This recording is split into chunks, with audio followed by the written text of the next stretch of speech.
before the second show. We're here with baseball royalty, Mr. Jerry NARRON. Jerry, how you been? I'm doing great. Always good to be back in New York and playing the 51 Yankees. years in baseball. Very man. blessed. Can you imagine anything else except baseball in your life? Institutionalized, I think, in the game right now. But I love it. I've got family, and I like to spend a lot of time with family. I know my days in this game are getting shorter, but I try to enjoy each day that I You're have. here. Yeah, absolutely. Now, the sacrifices that your family made, your wife and your kids. Can you tell me about that? No, I think everybody in baseball is faced with the same thing. You have to have a real strong support system, and I've been very blessed to have that, and I think that helps anybody in this game to be able to stay in it for any length of time. But I'm sure that when you were on the onset, you never thought it was 50 years later you would be talking. No. For one thing, I missed Oneonta. I went from Johnson City to Fort Lauderdale, but I signed in '74. The older guys went to Oneonta that year. Dave Bergman, some of those guys, and they had a great year there. But just over the years, signing in '74 with the Yankees and being able to play for Mr. Steinbrenner was quite an honor for me. And right now, the state of the game. When you still enjoy baseball, you get a kick out of it. I love the 9 innings. There's a lot of the peripheral stuff that I could do without, but we don't have to go into that. But I love the 9 innings. I love working with the players. Still love that. I really enjoy other coaches that want to learn and get better at what they're doing. I love being able to share with them, and very blessed to be a part of that. Now, there's got to be some satisfaction when you see a young player rise up and you teach them and say, you know what, thank God I was part of that. Well, I was fortunate to have very good teachers along the way, starting with Yogi and Elston Howard and all through the years, and I've been fortunate to have a good group of catchers over the years too. Now, today's players, you think they would have been able to play back in the day with the way baseball was structured? Probably not, because we didn't have lunch for them at a weight room and all these batting cages they have today. No, they would be fine. The players today are bigger, stronger, and faster than they've ever been. I think the players are better than they've ever been. Really? I really do. I don't think they're as fundamentally sound as the guys were over the years. We're rushing guys to the big leagues.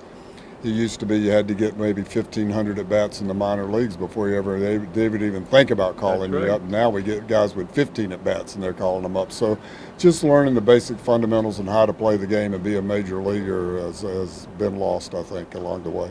Now, why do you think that art of playing what I call Billy Ball is missing? It's just the analytics part of it, where the game has gone slug. It's hit the ball out of the ballpark. You look at our club. We run 9 guys up at bat to have a chance to hit the ball out of the ballpark, and that's what's given us a chance to win some games. Well, you know what impressed me about your team right now is that they're good at going to the opposite field. Well, we faced 2 guys the last 2 outings, Suarez in Philly, and then Singa last night, who really rely on strike the ball chase. And our guys did a great job in making them throw the ball in the strike zone. That's how we got Singa out of there last night. Now, Jerry, you have a good guy behind the plate, Logan O'Hoppy. Who does he remind you of playing? The way he goes about his business with his work ethic, his hustle, his desire to be great is a lot like Jason Varitek was when Jason was young in Boston. And it took Jason a couple years before he became Jason Varitek. And Hoppy's on his way to being a really solid major league catcher for the next 10 years. Now, is there also a process of learning and calling the game? Oh, big time. It's like being a quarterback in the NFL. It takes a while to read defenses, that type thing, and it takes catchers a while to learn how to call a game, how to read swings, and know what's working for his guy that night to make sure sometimes we give these guys such a thorough game plan, but sometimes you have to get off that game plan to try to get guys out. Now, unfortunately, we lost, we haven't lost him, thank God, Ron Washington. Talk to me about what Ron Washington meant for you. I've been competing against Ron since 1978. I was at Tacoma and he was at Albuquerque, so I've known him that long. Wash is a guy that believes in the fundamentals. He's a great infield coach. If there's ever a Hall of Fame for coaches, Wash has a chance to go in there as a great But you coach because too? he's been an infield guy. You But too? no, I'm way down the list on Nah, that. man, not in my book. But well, thank you. But Wash right now, I talked with him on Sunday morning. He sounded real good. He sounds stronger. You know, any kind of heart surgery is very. It's a difficult process, and it's going to take him a while to get back. So hopefully we see him before the year's over. Now, how did he structure the team? Made that phone call to you and say, you know what, man, I want you on my side. Yeah, he called me right after I called him. We talked right after he got the job, and my brother had coached on his staff in Texas, so he still calls me Johnny sometime. But really, it's just worked where I was available and he had a spot. Listen, Jerry, I can't leave you without asking you about Thurman Munson, man, because you know, it's just Thurman is special in my life, and I'm sure that he's special for you. Do you think that he is a Hall of Famer? Oh, no question, he's a Hall of Famer. You know, his life got cut short, his career got cut short, but you know, in the '70s, he was right there with Johnny Bench, the two best catchers in the game, and a great competitor. He is the reason why the Yankees got that stretch in the '70s to win a couple World Championships.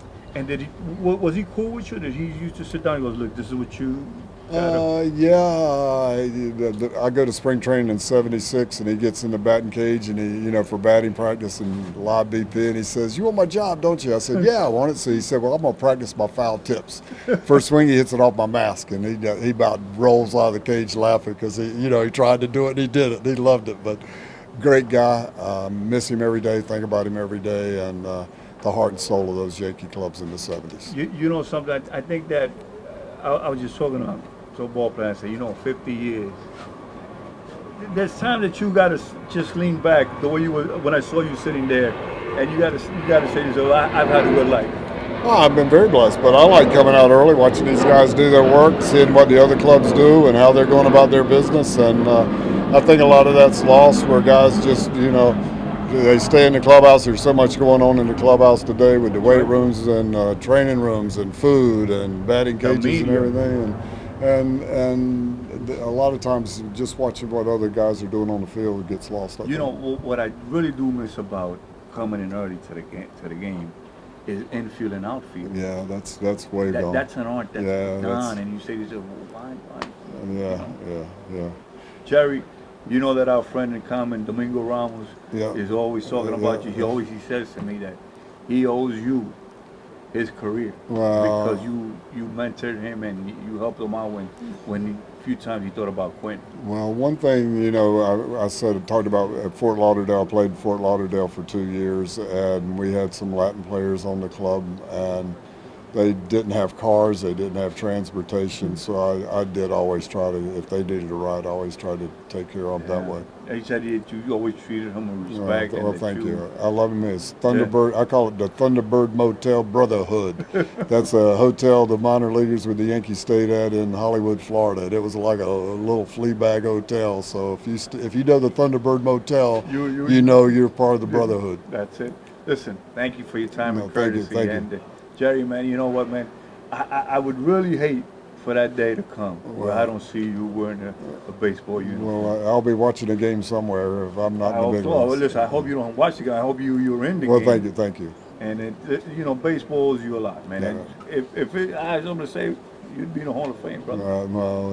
Hopefully there should be something for the Hall of Fame where a guy like Jerry NARRON belongs in there because you've done it all. Executive, manager, cap player, everything, man. Well, there's a lot of guys way ahead of me on that coaching list, so I'm not even worried about that. I'm just thankful that I've had a chance to do something I love and being in this game for as long as I can, and hopefully for more years. Thank you very much. Okay, thank you, man. Be safe, man. Always good to see you.